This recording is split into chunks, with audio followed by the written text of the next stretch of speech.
Hey everyone, and welcome to this panel. My name is Dave Ring. I'm the managing editor and publisher of Neon Hemlock, a small press based here in Washington, DC. I'm slightly out of breath because I just ran from the 7 p.m. panel, but I made it, and I'm delighted to be in such fine company for this discussion related to the imagination and resistance, and where we can find community and solidarity in speculative fiction. I'm delighted to introduce our moderator, who will kick things off, Sharon Biswas, who is a fine human being, a fine writer, and this is his first panel that he's ever moderated. So give him that old razzle dazzle, everybody. Looking forward to hear what everyone has to say. Awesome. Thank you, Dave, and thank you, Neon Hemlock, and thank you to the conference for having us. And thank you, audience, for giving us the gift of your attention, because we are writers, and that's all we desire all the time. So I'm going to start us off. So I'm Sharon Biswas. I'm the moderator. I'm a game designer and writer and interactive artist. Most recently, I was artist in residence at the Museum of the Moving Image, and I'm currently faculty at Dartmouth, NYU, and Fordham University. So I'm going to start us off with a quote to set our tone, and then our esteemed panelists will introduce themselves. I'll ask some questions. I will try not to talk too long. So I'm going to start with two quotes. First is from Victor Turner's really famous book, The Ritual Process. Quote, "Liminality, marginality, and structural inferiority are conditions in which are frequently generated myths, symbols, rituals, philosophical systems, and works of art." So Turner is asserting that within marginalization lies the breeding ground for many of the arts. And in Ursula Le Guin's famous award speech, she wrote or said, quote, "Resistance and change often begin in art," end quote. So we have a sort of cyclical thing where things that breed the need for resistance create art, and then art often creates the seeds of resistance and change. And we're going to keep that in mind as we go through our panel. But first, our panelists, we're going to use the order I see on my screen. We're going to start with Victor. Hi, everyone. I'm very excited to be here. My name is Victor Manibo. I'm a Filipino speculative fiction writer, and I'm based in New York City. I am the author of the upcoming science fiction noir thriller, The Sleepless. It's coming out August 23rd from Erewhon Books, and I'm very excited to be here and to talk about that book and how there's resistance in that book and also in my other works. I'm also very excited to be on this panel. I admire everyone who I'm going to be talking to today, so it's going to be a fun hour. Awesome, thank you, Victor. Let's go with Izzy. Hi, folks. I'm Izzy Wasserstein. I'm a queer and trans woman, and I write mostly short fiction. I like to think that sort of the typical Izzy story is one about a queer community resisting fascism. So that is sort of like my whole jam. Maybe I write about it too much. You can decide for yourselves, but I am delighted to be here with these amazing people. Thank you, Izzy. Let's go with Craig. Craig, it seems like your mic is off. I am Craig Gidney, and I live and write in Washington, D.C., which is a place where you have to resist an awful lot, especially the last 4 years. And I find I'm mostly a horror writer. And I find that what I write about that's horrible is often about things that need to be resisted and often have a subtext of either racism or fascism. Wonderful, thank you, Craig. And then Arby. Hi, everybody. I'm Arby Lamberg, and I am a queer, non-binary trans writer. I'm an immigrant. I originally was born in Lviv, Ukraine, and then now I live in Lawrence, Kansas, where I teach also at the university. and I primarily write secondary world fantasy, and folks primarily know me through my work set in Birdverse, my secondary world fantasy, which is LGBTQI centric and very, very diverse. And within that world, as well as within my other works outside of the fantasy genre, I've been asking questions about what would it mean to have communities in which people can find their way, even if they are marginalized both in world, and if readers who are marginalized in our world can see themselves. And I've been, centering characters who are neurodivergent, who have migration experiences, who have queer and trans experiences, and I've written quite a bit in this world. And I have my first Birdverse novel coming up, and that book, I will probably talk about it more, but it's basically a book that centers queer community. So that is certainly a way of resistance, at least I see it that way. Thank you so much. It's great to be here. Great people. So I'm really looking forward to this. I love that Arby's last comment about this idea of queer community as a way of resistance, because this panel is a community building activity, right? As authors who come from traditionally and historically marginal identities, being on this panel is a way of community building. So, and that's cool. So since all of you spoke a little bit about your work, which is, your task I gave you, let's start with, each of you spoke a little bit about this, but I'd like each of you to pick one instance of a piece you have worked on and talk a little more in depth than you just did about where you explore themes of resistance at work, how you do it, why that's important to you, et cetera, et cetera. I'm gonna go, this is a question I'm gonna ask for each of you. After this, for our audience, just not every question is meant for every single author, because everyone has different experiences and thoughts. So we're gonna go in the backwards order this time to give people a different, to add variety. So Arby, tell us about one piece and be a little more specific about how you grapple with and engage with ideas of resistance in a piece that you've written. This is a broad question for me, because each one of my stories engages with themes of resistance in slightly different way. And for this panel, I've been thinking about a story of mine which came out in Beneath Ceaseless Skies called The Book of How to Live, which centers revolutionaries.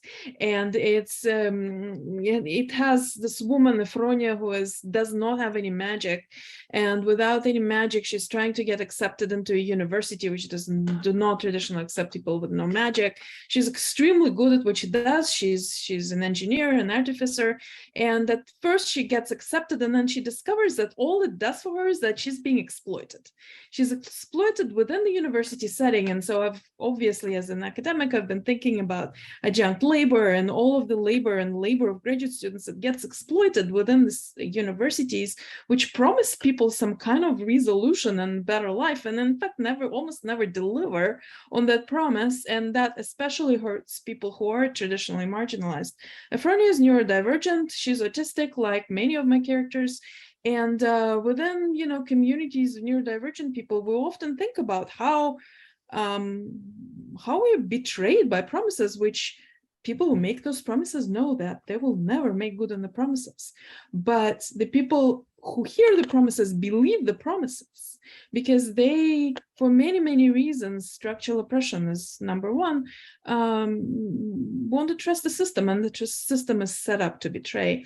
And so during the course of the story, Efronia, who is very smart, systematically understands what is going on with her and decides to join the revolutionary movement. And I've written a novel, which I'm now revising, which is kind of where the revolution is going from there. And it's not very pretty. We want revolutions to neatly and easily triumph, and life is much more messier than that. Revolutions are also made by people and have the danger of reproducing the structures of oppression that they seek to demolish. And I just hope that I succeed, because it's a hard thing to pull off. So that's what I'm working on next. Awesome. I love that, and I love that the first story which I've read is so much about realizing what the problems in the system are, because that is the first step in solving them, right? If you Right. figure out what they are. So I love that. Wonderful. Craig. So I wrote a story called Desiccant, which has been anthologized in both in Slay, a book of Black vampire stories, and in the year's best African science fiction, speculative fiction. And that particular story the idea was I was going to write a story about vampires, but the story that sort of came to me and sort of had legs was the story about a building that is a vampire. And it was a way in which to examine issues of environmental racism, particularly as that affects people of certain economic status, also communities of color as well.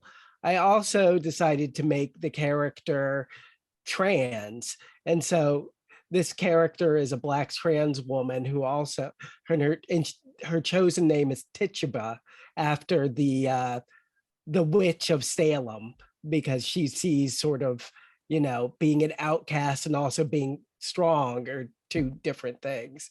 And that's basically how I sort of approached it.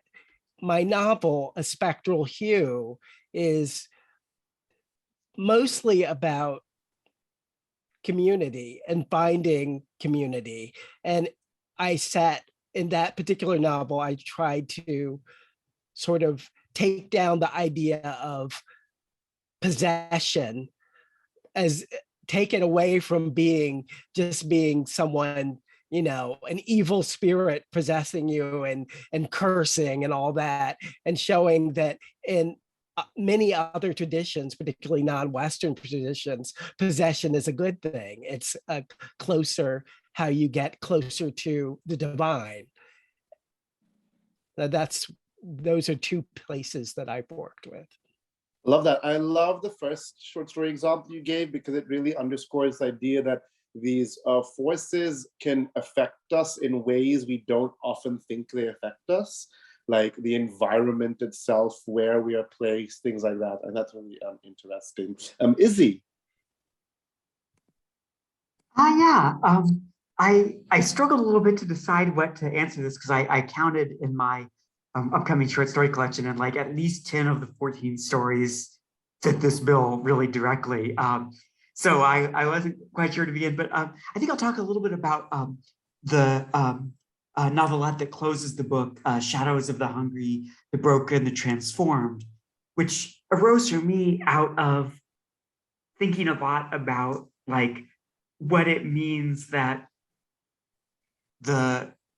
between the pandemic and, for those of us living in the US, right, the Trump administration, like we've all just been dealing with sustained trauma. And now we're sort of being asked to carry on with our lives as though that trauma doesn't linger, right? And it's not something that's a part of us. And so I was thinking a lot about like, how do we get from the deeply personal experience that is responding to trauma to like the needs of engaging with community, which like that doesn't erase trauma, it doesn't fix it, but it's also like a necessary part of coping with it. And so the protagonist in that story, Justine, has lost her partner and has fallen down the rabbit hole of all the ways in which higher education is terrible, which is something I have, like a lot of us have a lot of experience with. And so this becomes a story about her figuring out how, rather than allowing herself to rather than sinking always internally, that she can find something that she needs in community, which is a thing that I really deeply believe in, right? Is that there is no, resistance is not a thing that arises from only oneself. It's always a community activity. And so that's the thing that I was really delighted to explore in that story. I really like that because when we think of mainstream / traditional depictions of fantasy, for example, we always think of the like young soul hero who saves the world on their own. So I love that, Izzy, you're engaging the idea of no, we solve problems collectively. And that's cool. Victor. So my debut novel, The Sleepless, is a near future sci-fi thriller set in a world where a part of the population does not require sleep and they don't suffer any physical or psychological drawbacks. And from there, I wanted to see how the world would change, how society would change, governments, institutions would adapt to certain people having just more hours in the day. Obviously, it changes a lot about the economy and our relationship with work and our relationship with how we value ourselves and our time. And I think that was really something that I wanted to explore because, like all of us on this panel suffer from like 2 or more axes of marginalization, and capitalism just like, obliterates us in multiple ways. And so this book, if I did my job correctly, explores how capitalism, late stage capitalism, is so pervasive that it kind of changes how we want to live our lives, changes our priorities, changes our values. The whole conversation about hustle culture being glamorized or being, valued. Like if you are optimizing your time, you're living the right way, and that's something that I really wanted to challenge in this work. And so that's at least that's where I kind of wanted to focus the question of resistance in that book. My next book is called Upward. It's also near future sci-fi, and that's more about upward mobility and wealth inequality. It's more fun. It's more like Knives Out, but in space, set during a high school reunion. But it's again about upward mobility and like class solidarity among the 1% of the 1%, right?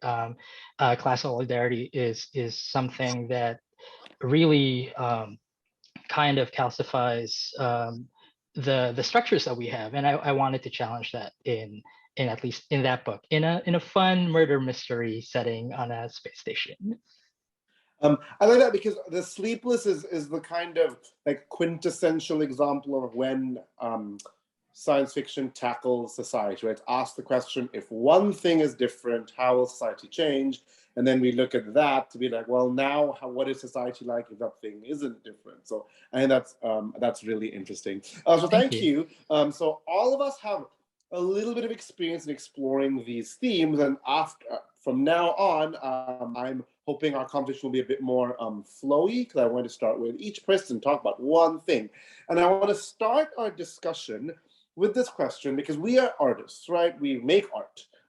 Maybe not, might not be the only thing we make. We might make a lot of things, but we make art, and we're here to talk about that. And a lot of times you hear, especially in political talking point, we're talking about like arts funding and things like, why is what we're doing important? Why do we make art? Why do we fund the arts? Why do we care about the arts?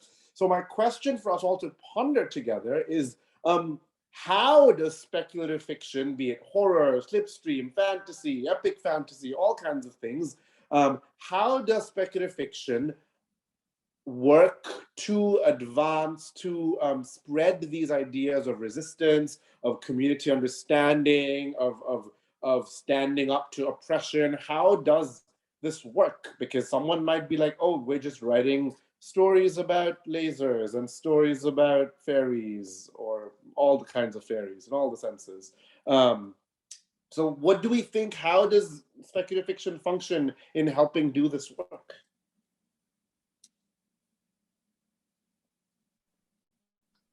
I guess I could start. I think, with speculative fiction, it's in the name, right? It's speculative. The genre the category allows you to imagine different ways of doing things. And I think that's the most powerful thing about it, not to slam realist literary fiction. But it just makes it a little bit easier for me, at least as a writer, to challenge established notions and like maybe even explore certain ideas that are uncomfortable or downright scary to someone on a physical or even like a psychic level. Like in the same way that horror functions as you can explore your fears at a bit of a remove, right? I think sci-fi, which I write a lot of, can do that too. Like, okay, let's imagine if there, for example, if we think of Malka Older's Sentinel cycle in Infomocracy, what if we imagine that states are only composed of 100,000 people and you can just move from country to country and everybody had a different system? What would that be like? That for me personally is a very scary, like mind-blowing thought, but also it allows you to look at, well, how do we organize government? And does this make sense? Does the way we elect government officials make sense? And so that, I think that's a very powerful way that speculative fiction can explore those concepts. And that's not something that maybe other types of media can necessarily do as easily. One work that I'm excited about that I have on my TBR pile, but I haven't gotten to, is Rachel Swirsky's January 15th. It's about universal basic income and vignettes about women who are beneficiaries of universal basic income, which is like a fairly hot topic, or at least like, a few months back. And it just allows you to imagine, okay, well, what would society be like if we just gave people money, everyone money, the poor, the middle class? Like, what if we all get the same amount of money every month? What does that look like? So I like that. So Victor's saying that speculative fiction lets us imagine alternatives and see what that alternative might do for us as a society, which is, I think, a great use of art. Yeah. Anyone else thoughts? Craig. I think that my particular slice of speculative fiction, which is mostly in the horror side, horror is often a very conservative viewpoint. It's always about, don't do this or this will happen. Don't have sex if you're a teenager in the woods, because then someone. So part of the fun is turning those tropes around and seeing what you can do and say, what instead if, having sex is what is the thing that will stop the killer or something. Or the way I sort of like to change around vampire things. I mean, vampires, I think vampirism, if not vampires, actually exist in terms of the way that institutions sort of drain people of essences and drain people of their work. And there are even people somewhat who do that too. So one of the things that I like to explore is that I like to sort of challenge those conservative notions. Instead of don't go into the woods, my story is about, you go into the woods and you discover that there is some wonderful, marvelous secret, and other people will think that it's horrible, but you don't. And so it's always about, perspective and switching things around.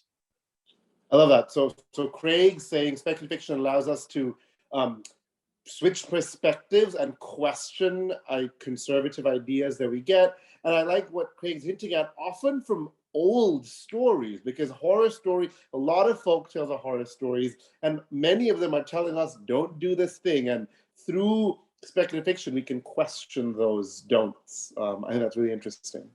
And also, just to add another thing, a lot of horror, classic horror, is about fear of the other.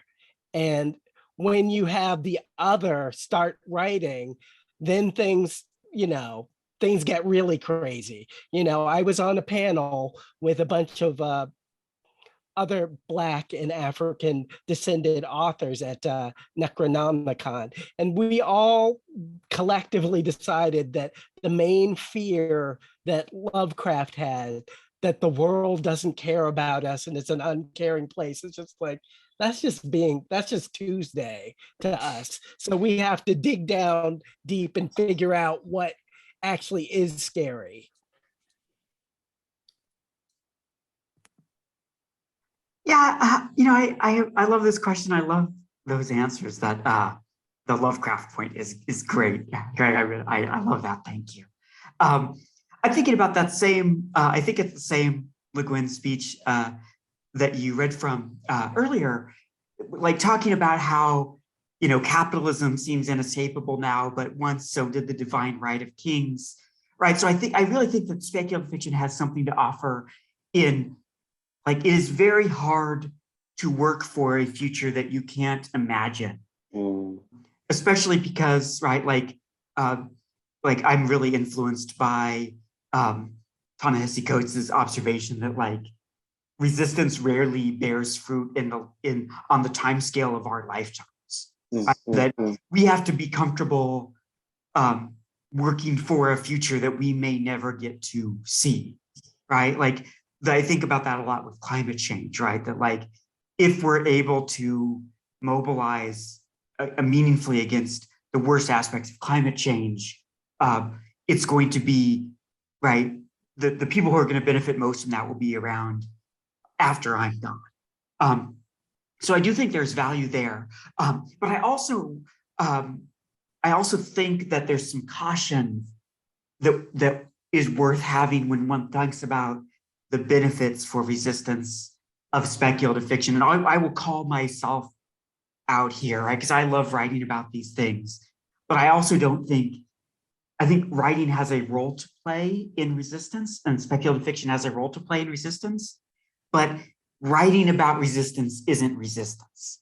It's writing about resistance. And so I think, like, I have to check myself. I know that when I am doing the work of resistance most effectively, it's when I am helping people in my community, when I am making connections, when I am listening to people and helping figure out how I can support their needs, things like that.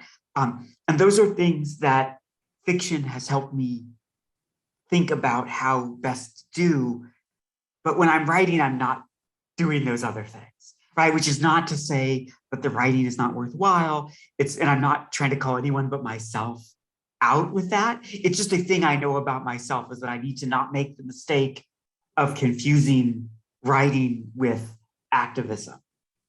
Yeah, I love that. So Izzy's point is that speculative fiction offers us alternative futures to which to work towards, even if it's not a futuristic story, right? It can be a fantasy story in Tolkien world, in Middle Earth, but it can offer us things to work towards. But Izzy's also urging us all to consider our role as artists and what we are actually doing to enact resistance. Is it just making art? Is there other stuff? With a note that Izzy is not criticizing us, but calling herself out. Awesome. Anyone else? So it's those answers are awesome. Thank you so much. Lots of things to think about.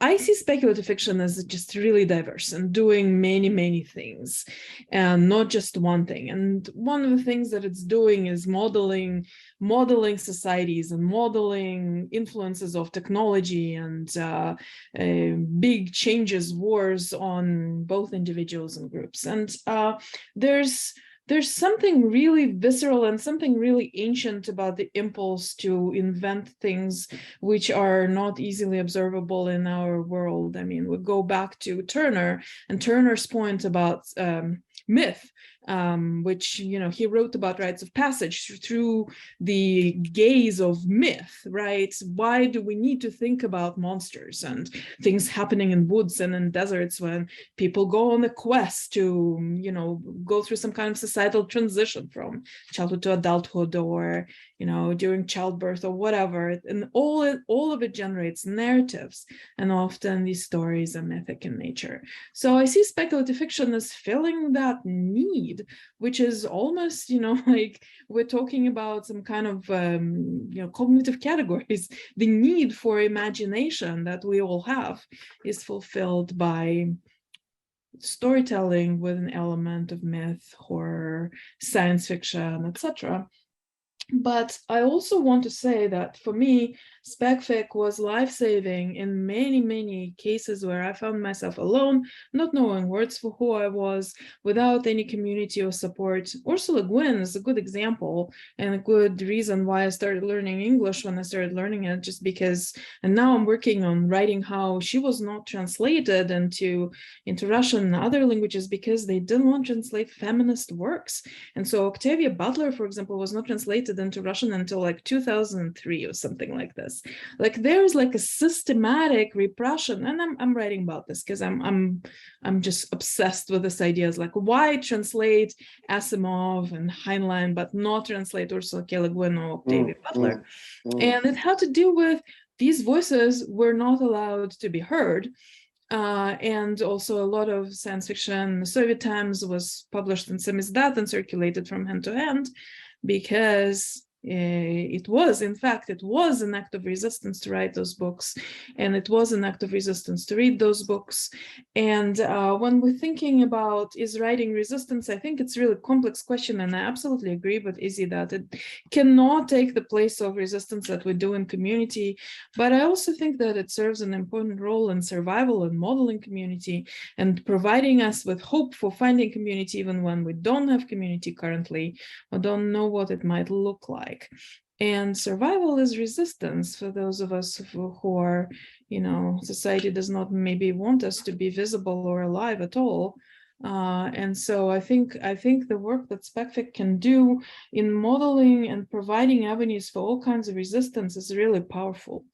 And that's exactly what Ursula K. Le Guin talked about, when, in my opinion, when she talked about needing, in that speech, she talked about needing artists, needing visionary artists, writers, and thinkers to get us through the times ahead. She wrote that speech in 2014.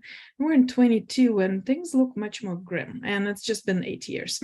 So Ursula is gone, but she was right. And I think that her message resonates with us because we know firsthand as readers how powerful words can be for us to know that there's hope for resistance. And so even if there's no hope, we still go out and do things because of other people's words that give us the drive, or at least that's how it works for me. I love this idea that Arby's bringing up, this idea that literature or art, but in our case, literature is a way to find community and to bridge people together. I'm reminded of a line in the play and the film, The History Boys, right? Where when you read a book and you find an idea, it's almost as though someone's reaching their hand out to touch yours and shake your hand. This connection of ideas. And I want to bring that to another point, is that we as writers are, sculpting these hands, right, that are coming out to reach out to people. We are in some ways shepherds of the imagination. We are shepherding people's imagination towards these visions, like Arby said, or towards these possibilities, like Victor said, towards all these things. So, and I think that is a lot of power, but to quote the over-quoted Marvel quote about great power and great responsibility and Spider-Man and all that jazz, what do you all think our responsibilities are when writing speculative fiction, particularly speculative fiction that we are aiming to be about resistance, whatever? Like, what are our responsibilities? Because, people often read books and are like, this is gospel truth, right? This is what is important. And how do we act responsibly towards our readers? Any ideas or any thoughts?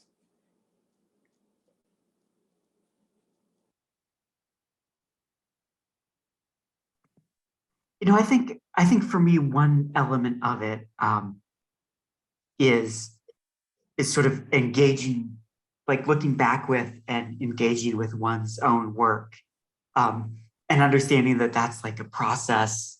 And I think, especially as I think the people in this panel are engaging with in different ways, right? Like if you're writing speculatively, you are probably by definition engaging outside of your own experience, right? So one of the ways that responsibility manifests there, I think, is to do your best to really do the work of getting it as right as you can when writing writing outside of your own experience, and being willing to be like, yes, but there are limits that I'm going to fail, and it's a process that I'm always going through. So I think that's part of it. And sort of maybe along the same lines, I sometimes see this mode of thought that is like, we'll engage with the work of fiction that has problematic elements and try to defend it on the grounds that like, well, that's just the story, that's just the setting of the world that's been created, right? Like these problematic elements arise from the speculative world of the story, as though the author doesn't have responsibility for the speculative world they have imagined, right? As though that they don't have responsibility to think through the cultures and the metaphors and the people that they inhabit the world with. And so I think a big part of that responsibility is like creating worlds that, to the best we can, speak to our communities, and to trying to build a fiction that addresses harm rather than causes it. And I don't know how much sense that makes, but I just think, like, I was thinking earlier today about the Godwin story, The Cold Equations, that people have been dunking on for decades now, and with good reason, right? Because like, it's a story that stacks the deck in order to get a horrific result. And then it's like, well, that's just the way the world of the story is. Well, it's like, well, no, you could have written a story in which spaceships are designed with tolerance, so you don't have to do horrible things in order to not have slightly more horrible things happen. Interesting. That's really interesting. This idea of if the world you build is bad, but you as the author made it so. So what are you saying by creating this world that has all this horribleness? I think that's a really interesting point. Are you saying this is horrible, or are you just basking in the like warmth of the burning bodies, right? I think that's very interesting. Anyone else have thoughts about this idea? Well, I actually have, I know when it doesn't work. I can talk about that. Sure. And for years, I read science fiction and fantasy, and I just didn't think that people of color belonged there. And it was something that was, when I read Tolkien and all that, and C.S. Lewis and a lot of early science fiction, there were no people of color. They were just not there. And I kind of accepted it, to tell the truth, because I wasn't a very sophisticated reader when I was young, but it actually affected me in that I was just like, oh, I can't ever be a writer. I can't ever see myself in that, or I'm not allowed to write that sort of thing for some reason, because people won't understand. It's too niche and too, and I've absolutely seen that affect people in many ways. And that I think about all the writers that we sort of have, that sort of gatekeepers have sort of quashed their careers, because they're just like, there's not a market for me, so I'm going to do something else instead. So I've seen sort of the negative aspects of it. And I've seen the positive where, when I discovered Delaney and Octavia Butler, my mind was blown, and that it was just absolutely amazing just to see characters that looked at me that had the exact same reference. And so it's really important to sort of talk about the other side of it, that somehow you have to talk about how lack of diversity does have a negative effect on people and a negative effect on on readers. No, like that. So Craig, in some ways, is saying that it is our responsibility, perhaps not on an individual level at least, but at a community level, to make sure that the stories that we have this hunger for, that Arby said, like we have this need for stories, but Craig is saying we have this collective responsibility to ensure that the stories reflect the people who read them, right? It is not just a small demographic being shown, exclusively male, exclusively, I don't know, adolescent age, exclusively heterosexual, exclusively white. So that is a responsibility. That's wonderful, Craig. Good stuff. Anyone else have any thoughts about this? It's interesting about what Craig said, because Craig, I've been following your work for a very long time, and you were one of those people that I was very frustrated how I felt that you were gatekept, and so I'm really happy that it's changing, because I am absolutely a huge fan of your work. And I don't know if it's solely the responsibility of the authors to undo gatekeeping, because the authors themselves are gatekept by the structures of power. And of course, we talk about it endlessly, about how representation at the agent and editor level is only now shifting, but for a very long time was not very diverse. And now it's shifting, and that's great to see. But also there's, a problem that less people talk about, which is a problem of acquisition boards, especially big presses, that are convinced for reasons unclear that only certain types of story and certain type of author can be given financial backing, and it's really stark when we consider who is given multiple books and who is given like only one, or who is not given a chance at all. And a lot of times it has to do with the structure of the story as much as representation of characters on the page, because a non-Western structure is considered less marketable, and there's all kinds of things to say about that. So I just want to say that it's not solely the responsibility of the authors to break and remake the system. It is the responsibility of everybody, but of the gatekeepers, of course, to examine how the system perpetuates reading patterns. Because when we learn to read and we read resembles Tolkien, then, as Craig said, we maybe think, well, the stories that I want to tell do not resemble that structure. We're not following this particular quest structure, so it's not gonna go. And as authors, we have the responsibility to do the best that we can do with our stories, whatever that means. I mean, I'm not a big prescriptivist, so I know what it means for me. For me, it means that I am here, and I had talked about it before, that I see Birdverse as my work in which I unbreak the reader. I write a lot about trauma. I have CPTSD, and I'm a multiple trauma survivor. Like, I'm very open about this. I don't know a lot of migrants who are not, and I don't know a lot of trans people who are not. So combination certainly is very rich in that area. So I write. I write for folks, for people, for everybody, but especially for folks who need that space, to have that space. It's not going to further break them.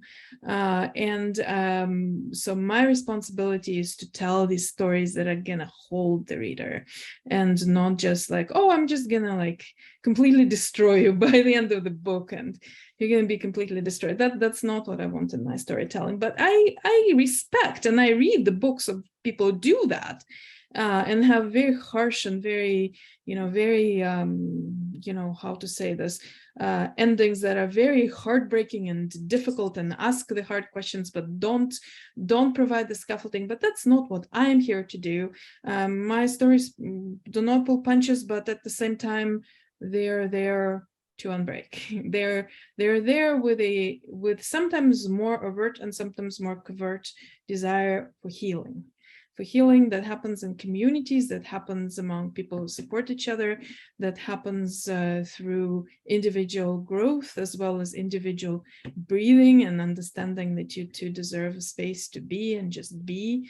And I do it in a variety of ways. And one of the ways that I do it is by having different pacing from what from what gatekeepers like to see in their big submission piles, and that has affected my career, but has also made my readers appreciate what I've done. So that's kind of where I see myself. I don't see it as much as shepherding, as kind of being there with my works for people who need them to find them. Understanding that not everybody needs that place or wants that place. But I love that. So I love the idea of like your work, your art as a space that is open for someone who needs it to enter, to possibly gain healing, which is not everyone's space, but it is what Arby creates. But I also love how Arby is emphasizing this idea that structural forces are often invisible, and we tend to look at the first-hand producers as the ones who are doing all the work and that are responsible for everything that's going wrong. But we also look at the invisible structures, like the publishing industry or the magazines that publish work, which is the same as publishing industry. Anyway, so I think that is really important. And I want to give a quick shout out to our producer, Neon Hemlock, which is a small press that tries to at least look at one major dimension and lots of other smaller dimensions, but focuses on like queer work and does a lot of work in other dimensions as well, but so thank you to other presses who are conscientiously looking to break down these gatekeeping and these invisible presuppositions that we tend to have. And Dave just gave us a heart for those of you who are watching this on YouTube and will not see that, for calling out Neon Hemlock, which is great. Wonderful. So we have about 13 minutes left. So I'd like, before we do our, because I would like us each to share a little, again, where people can find us and find our work. But before that, since we started with, this is a community that we're kind of building, I would like each of us to name a piece of work that is speculative in nature by someone else that they think is powerful or that has affected them or that has made them think about ideas of resistance. We've already talked about, Ursula Le Guin and Samuel Delaney and a lot of the big name people.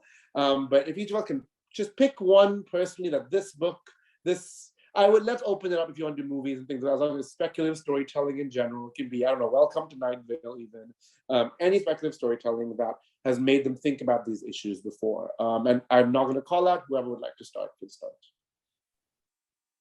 Sure, I can start. One that I really enjoyed was Upright Women Wanted by Sarah Galey. This is a novella that came out, I want to say 2-3 years ago.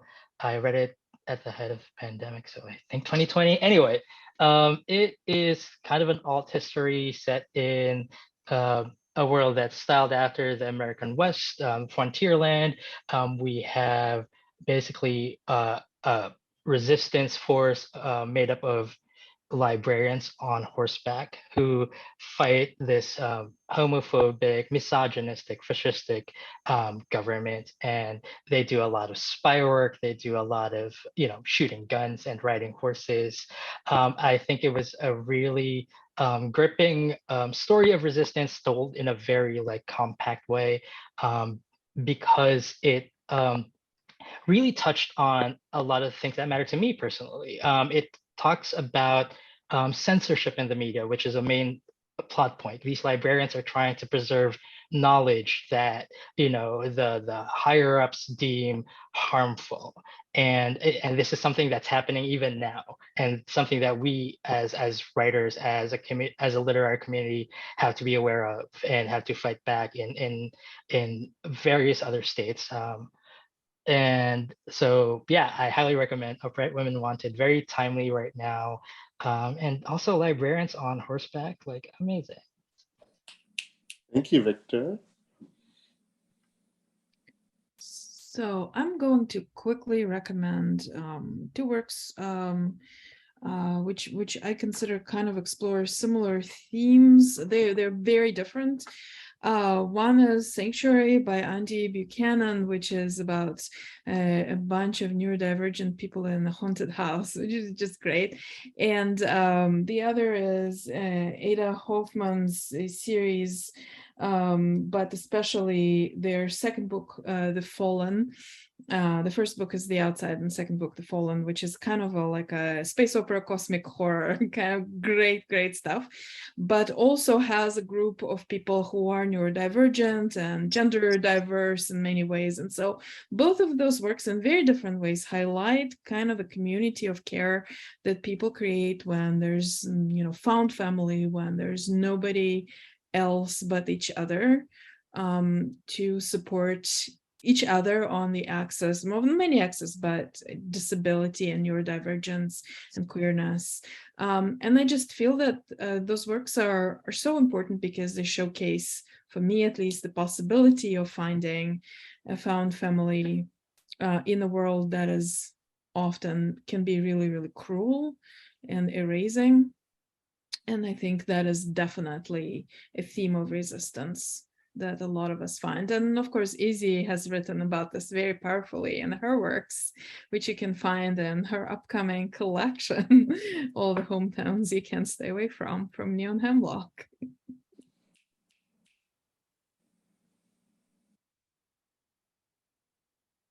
Awesome. Izzy, you can go next if you want, or Craig. I'm going to say Victor LaValle's novel. I like all of them, but the one that I really loved was called The Devil in Silver. And what it did is that it looked at a variety of things, from mental illness to class issues.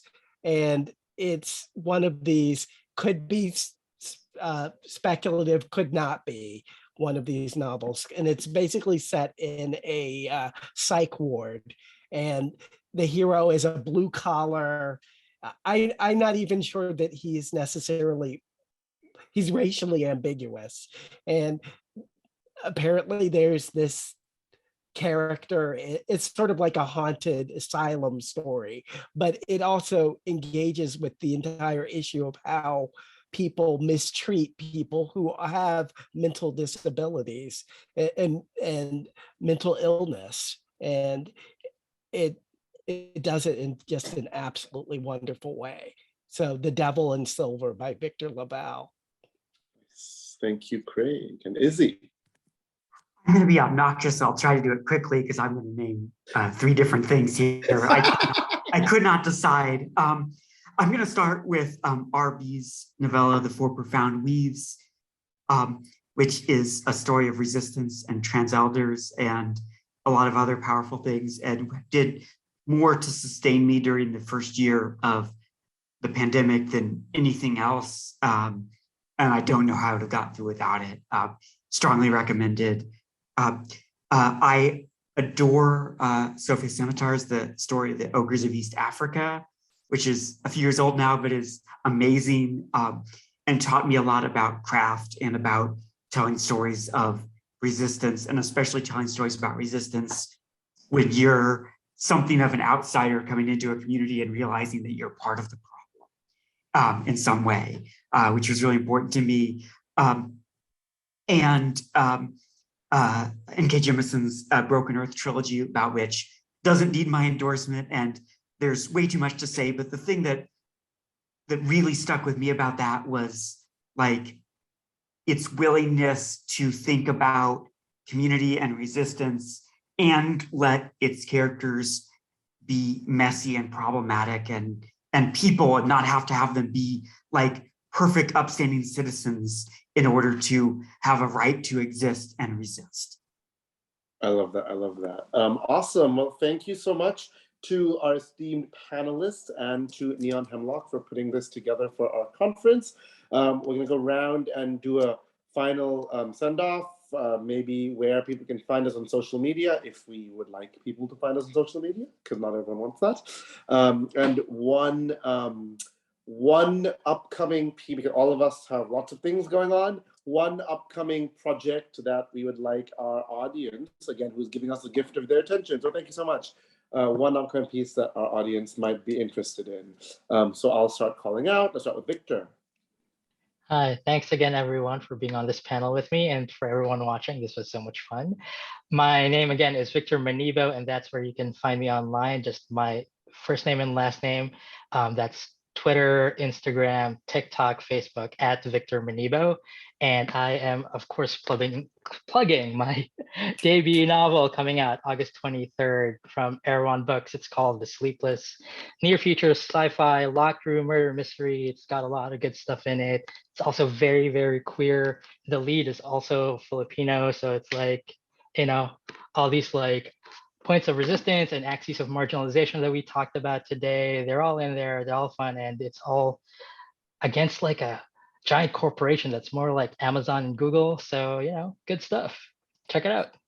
Thank you, Victor. And Craig. So I am Ethereal Lad on Twitter and Instagram. And you can find me also on the web at craiglawrencegidney.com. The thing that I will plug is my recent collection called The Nectar of Nightmares. And it's a collection of short stories that are mostly in the horror realm, but there are a couple of queer fairy tales that I have in there. And there are lots of people of color and trans people in the casts.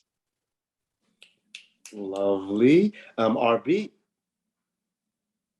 Hi, I'm found on Twitter most of all as Arby_Lamberg, and also you can find me on my website, arbylamberg.net. I also have a Patreon, Arby Lamberg, and the thing that I'm going to plug in is my upcoming Birdverse novel, which is called The Unbalancing. It's coming on September 20th, and this is a book about queer and non-binary community, which centers non-binary and queer friends, a group of people who are trying to save their archipelago from an environmental disaster, which was caused by negligence and other things, but negligence was one of them. And so they're trying to save their islands, and they're falling in love and discovering things about each other, and they save the cat. Yeah, it's environmental, and it's extremely queer, and it's non-binary centric, and I hope that you like it. Nice. Awesome. Arby and Izzy. You can find me at izzywasserstein.com or at Twitter at IZZYXEN. And I'll plug my debut short story collection from Neon Hemlock, All the Hometowns You Can't Stay Away From, coming out July 26th. If you like queer characters doing their best in extremely difficult situations, I think there'll be a lot in it for you. And thank you. This has been amazing. Thank you all. And I'm Sharon Biswas. On Twitter, I'm Sharon Biswas. My Instagram is not that active, but I'm trying to make it more active.